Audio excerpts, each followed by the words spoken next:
Assise à même le sol, entourée par des récipients vides, Ndelme attend son tour. La main sur la tête, la cinquantaine révolue, elle s'est levée de bonne heure à la recherche de l'eau. Mais face à l'affluence, l'attente devient longue. À quelques mètres de là, Sophie est couchée au sol. En plein sommeil, au milieu des bidons, elle se lasse de la longue et folle attente. Ici à Katamsa, localité de l'arrondissement de Mokolo, département du Mayo-Tchanaga, c'est le casse-tête quotidien de la population. Derrière les collines que vous voyez là, ce sont des villages. Partout il y a des villages. Toutes ces populations viennent ici se ravitailler en eau. Nos épouses quittent la maison très tôt pour rentrer très tard dans la soirée. C'est très difficile de se procurer de l'eau ici. Dans cette bourgade peuplée d'environ 1000 âmes, un seul point d'eau est fonctionnel.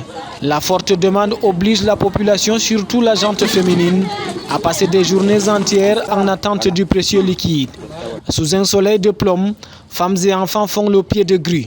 Il faut souvent l'intervention du chef du village pour organiser la quête de l'eau.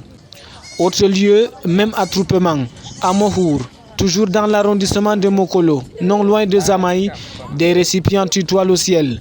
Ici, c'est un forage pour 2000 personnes, une opportunité que n'ont pas eue les habitants de Mokyo.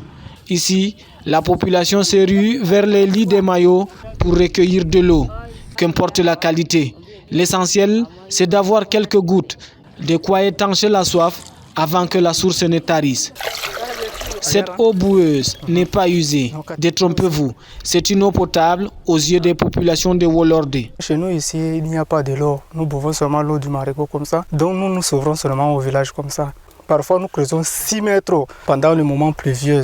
En profondeur, nous ne trouvons pas d'eau. Les conséquences sont fâcheuses pour ces derniers. Beaucoup d'enfants tombent malades à cause de ces eaux que nous buvons. Souvent, ils ont mal au ventre. Dans cette partie du pays, l'eau a cessé d'être une nécessité.